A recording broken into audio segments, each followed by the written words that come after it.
What's up, guys, and welcome back to another THPstrength podcast. On today's episode, we are going to be talking about weighted vests and how they apply to jumps, sprints, etc. Before we get into the topic, we want to give a huge shout out to our sponsors over at THPstrength. If you're looking to jump higher, get more athletic, and get healthy, go to THPstrength.com. Use code THP for 10% off at checkout. So if you are weary and you've been on edge for a while, now's the time to do it. Prices are going to go up. Guys, come on. Let's change the world. You don't like edging. We're in a war against bad jump training. We are in a war. Each sign up gets us one step closer to saving the world. Yep. From bad jump training. And hunger. Okay. Okay, so getting into the topic, let's go with our experiences with weighted jumps. I actually have not, well, I've done weighted jumps, but I've never actually used a weight vest. Really? Ever. Yeah, never. Huh. Have you? I've literally never have had a weighted vest on my body. I have, actually. Austin is the one that can give us context on this. All right, how did you do it? How did you apply it? Take the mic. I can't pet your dog and hold the mic. Actually, you can. You are right now. I'm trying to think. I actually just had a flashback. It was Just Fly Sports online 1 foot program I was trying, and he would have it would be like bounding, with weighted vests, and then basically just take off the vest and go again, and do the same thing. And what year was that? Probably like 2014. But I used to bring a weight vest I would carry it to a park and bound. Did it help? No. Well, do we know? I was very undertrained, so I think her breath is bad. Yeah. I do think it helps a little bit, but it wasn't I don't think that specifically was the reason. It was probably just more jump volume. You think that you were just jumping? Yeah. That's why I always seem to come to the same conclusion of I'm just jumping.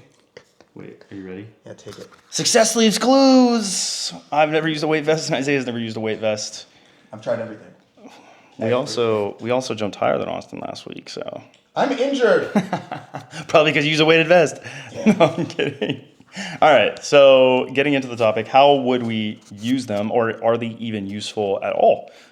So it does depend on what you're doing. If you are going to sprint, I think that it would potentially decrease the ground reaction forces, probably, which might be a surprise, because you would not be able to. Actually, I lied. I have a question. Wait, real quick. I have to think about this real quick. You would have lower RFD at touchdown, and your impulse would. I don't know what your impulse. It would have to go up. You would run slower. You'd have to yield against more force. It's I guess you could probably do it. I would not use it for acceleration. I mean, upright sprinting, because it looks or appears to be that vertical forces are the limiter of upright sprinting, like how fast you can apply vertical forces. Maybe it would, I'd have to think about what the curve would look like. It would probably flatten the curve. So you'd have less sharp spikes, making it less specific, because obviously you would run slower. You're not going to run faster. So yeah, I would assume that the impulse would decrease, and therefore it would be less specific. You're training to run slow, I guess. But maybe there's a mental component when you take it off and you feel lighter, quote unquote. But I've never tested. I don't know. I have to see on a force plate curve. I'm getting flashbacks of all this weighted vest training I used to try, actually. Let's do it.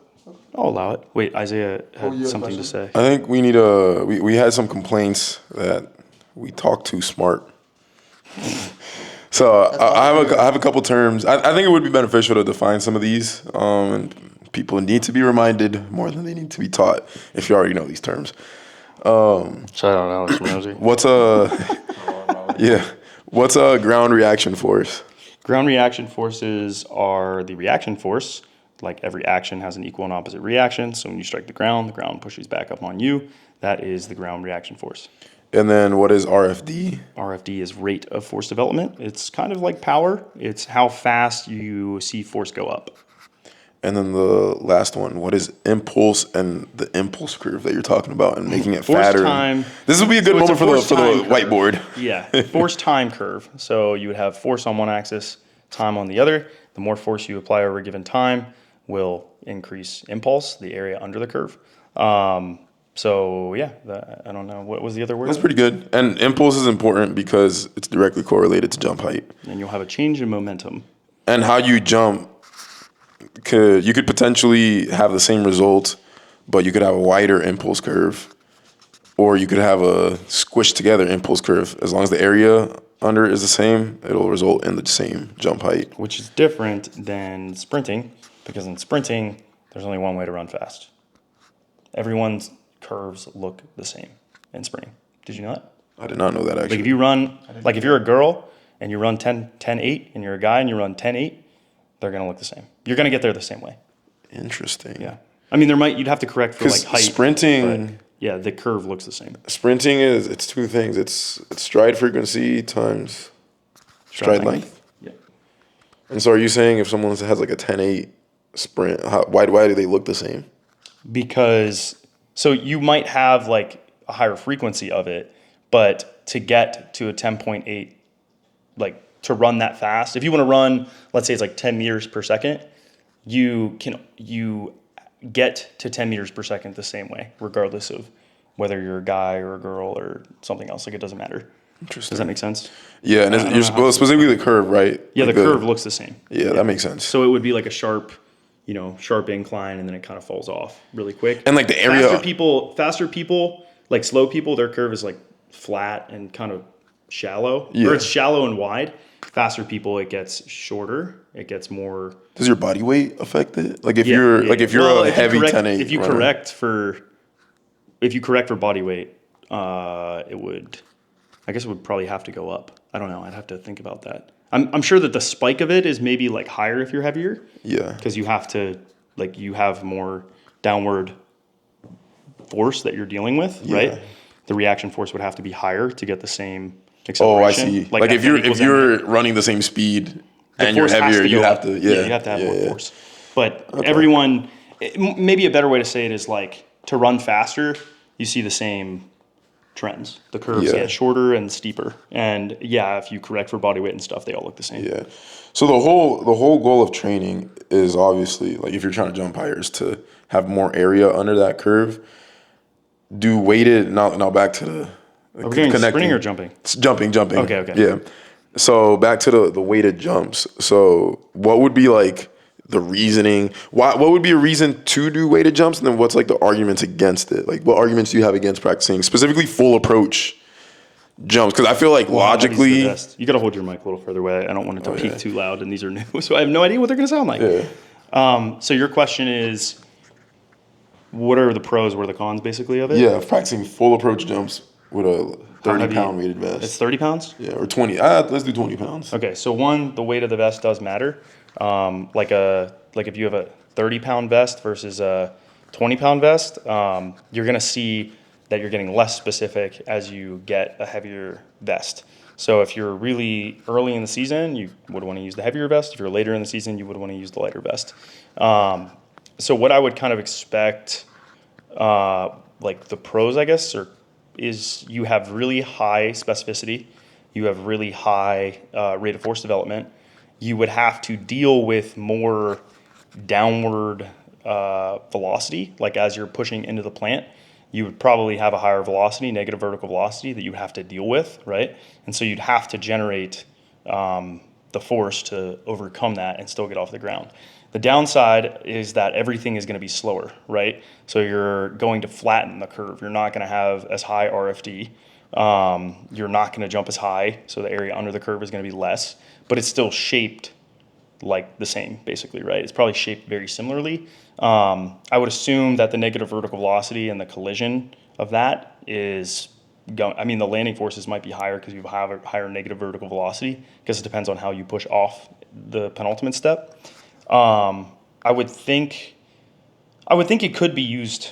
It could be used like appropriately. Could be a tool. It's a tool in the toolbox. It's a tool in the toolbox. I do think that people probably. Are we ever going to implement it in my training? I would want to do accommodating resistance before we do that. Yeah. But I mean, there's a couple things I want to do with you. One, I want to do accommodating resistance. What is that? Accommodating resistance is like using bands or chains. So it's like, oh yeah. When you're like in a better leveraged position, the weight's heavier or feels heavier. I want to try that too. Yeah. And then when it's lighter, or when you're weaker in a less favorable position, your leverage is worse, the weight is relatively less. So I've literally never done accommodating resistance. yeah, that's something I want to Really try. I think it would be really, really good. And then another thing, I don't know how your joints would respond to it, but I would want to try that. I think a vest could be useful. I would probably have to do it in like a 3 months out, and I would have to do it in really low volumes. Is there inherently any difference? I know Jay Clark did a lot of weighted vest stuff, and Yeah. I didn't really see too much of an impact from it, but he likes it a lot, so Yeah. I don't know. Is there a difference? Because I've done dumbbell squat jumps, barbell squat jumps, hex bar jumps. Strictly speaking, standing, counter movement, jump. Is there a difference, like if I between any of those three, or even a weighted vest? If I were to do standing jumps with a weighted vest, is the training effect going to be the same, or? I mean, you'd have more. So you're doing counter movement jump 30 with a 40-pound weight vest versus a 45-pound weight vest versus a 45-pound Barbell squat barbell jump squat. versus dumbbell squat jump with 20s in each hand. Man, you're getting like physics questions. The system weight is the same. So, I mean, I would assume the difference is your arm swing. You get an arm swing. And Oh, so yeah. you probably have more downward ground reaction forces at the bottom. You probably would get more force out of it. You Yeah. definitely would get more force out of it. In terms of the mechanics, yeah, it's going to look more like a counter movement jump. But a 45-pound weight vest is, I mean, it has to be really tight. Firstly, it has to be really tightly equipped, like on your body. And Yeah. it's all central mass. And we do see that, like, people who have more central mass, i.e. like beer bellies, they have more tendon issues. So And I feel like your mechanics might change a little bit too. Like ideally, you would like increase your body fat temporarily.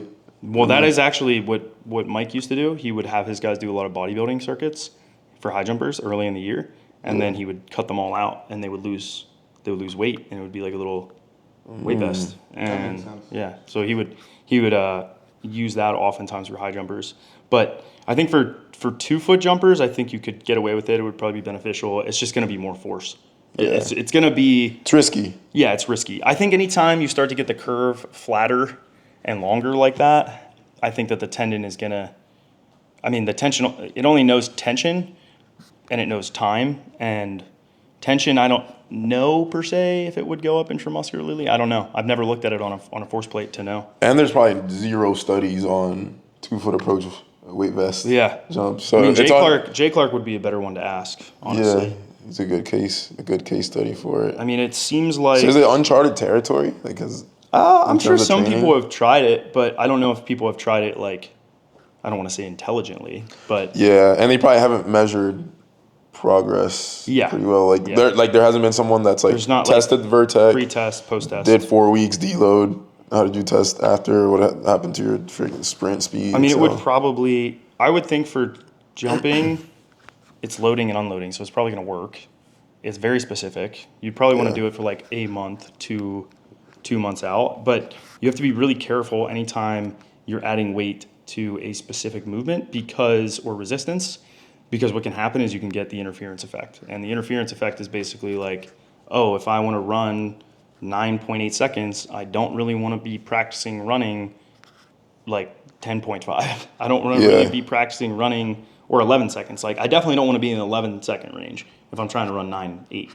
And because the problem with that is that you're teaching your body to run sub maximally. And if you do it a lot, then it can be really detrimental. So you can bleed that volume in and be okay as long as you're hitting all the other stuff. But you do have to be careful with it. And Tony Haller, Feed the Cats, he's like a coach in Chicago, and that's like his big thing is like only fast stuff for fast athletes. Don't make them do anything slow ever. And keep really low volumes. That's his other thing. But I think the same thing applies for jumping, right? Like, you could have an interference effect where now you're actually flattening the curve, right? Like, it's like when I was drawing the force time on the fridge, and I was like, what happens is you generate more force, but it takes more time, and therefore your slope decreases and your rate of force development goes down. So you would have to see, like, because jumping is not sprinting, and you can jump high multiple different ways with different shaped curves, you might get a longer, flatter curve, but if the total area is more, then you'll jump higher. Whereas running, you will not run faster if you get the same impulse, because time is, that's what you're measuring. And this, we're measuring an implement moving, therefore it's irrespective of time. Sprinting is respective of time. You can't bound down the track.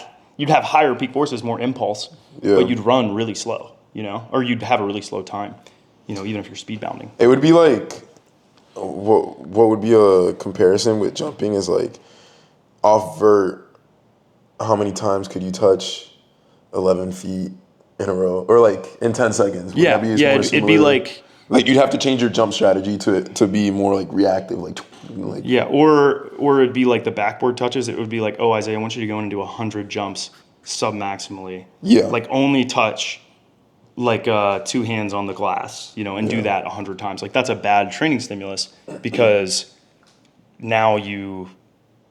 Well, wait, were you saying the shape of the curves are different? Oh, I see what you're saying. Yeah. Now I see what you're saying. Yeah, that exercise though, by the way, is like every high school coach's every high school coach's favorite exercise. I remember in high school I had knee pain, and this is when I started getting bouncy, and then I had knee pain, and the coach was like, all right, like 10,000 backboard slaps. 10 backboard touches, rest 30 seconds, 10 backboard touches. And I was taking the jumps easy because I was like, this is hurting my knee. And the coach got mad at me. He's like, you're the highest jumper on the team and you're not. Blah, blah, blah, blah, blah, blah. And you should have said correct. Yeah. Literally. Do you not know proper load management principles? Idiot. But I do think, like if you were to time and say, oh, well, you got to touch the backboard or touch the rim 20 times as fast as possible, right? That and then now it's respective of time. You're going to pick the best strategy. You're going to pick RSI. Yeah. You're going to pick RSI, guys with long reaches, whatever else. Like that's what's going to do well in that. But that's not the case, right? We don't care how long it takes you to do your approach. Maybe in basketball you care in a game because you don't have all day to do that. The defender will react. Yeah. You kind of want to get them off guard.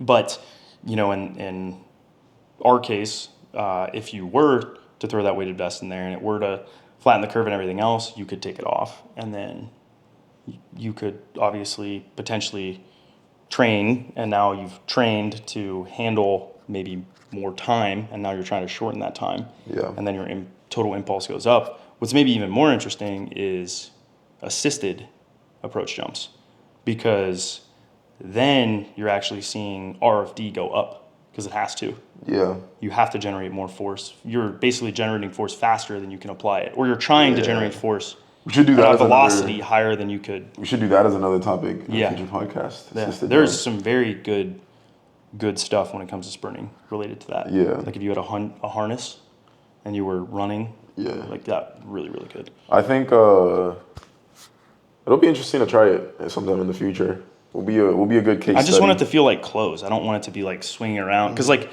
what happens when you have that is you also have you have torque and a moment of inertia. Oh, if it's like freaking. Well, the further the mass gets away from you, the more moment of inertia it has, and therefore the more forces you're going to be dealing with, right? Yeah. Like swinging a baseball bat at the very end of it versus swinging it, close to the middle. You're going to get you're going to feel more force in your hands at the bottom of the bat. Or the same thing with the golf club or whatever else. So if the mass is really far away from you and you're moving around a lot, it's going to hurt.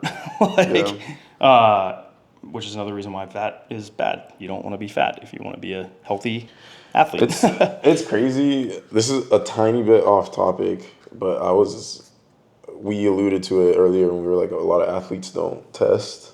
Mm-hmm. I think it is very important. Like, if I have one piece of advice for you guys, is actually measure your jumps. Because a lot of athletes will like try a training style and then just think that it is helping, or like they're like, yeah, this helped, but like you never really know until you measure, until you actually measure your vertical. I think that's really important. I think like dunk sessions are an assessment, in and of themselves, but it's better to have actual numbers to it. That's for me, is flight time. Yeah, like I use flight time to kind of generalize gauge where you're at. I think for me right now, it's just I'm trying to get better at dunking. But I think especially when you're plateaued, it's really important to test regularly, because you should expect that if you're plateaued, it might not be better. It might be worse. But you want to look at the cluster month to month, and then you can look at it year to year. That's what a lot of track guys do. They look at their season opener. Where's my season opener? Is my season opener faster than it was last year or slower than it was last year? Yeah. Like, that matters, because even though it's not your best time, and you did train for 8 months, leading up to the season opener, I should run faster. That's just not how it works. And plus, the point of periodization is to try to get you to perform at a higher level when it matters. But not everyone is gonna respond perfectly. We don't live in a vacuum. There's other variables that play here. Genetics are obviously a big one too. We don't all have the same genetics. Topic right there. Genetics, yeah, that's Role of another genetics. one. Yeah, so I think it's a pretty good place to stop. Anything else you guys want to add? I have My brain hurts. I have one ask for you guys. Comment below any topic Please don't you want sit us to like that. cover. Why are you sitting like that? I'm tired, man. Comment below one topic you want us to cover on this podcast, and then if you're on a podcast platform, give us 5 stars, please. Motivates us to keep making content, and it pushes this out to other athletes so that we can win this war against bad jump training. Bad jump training. Austin, you're doing ISOs? No. Oh, you're just flexing on me with your big old quad. Anyways, thanks for watching, guys. We appreciate it.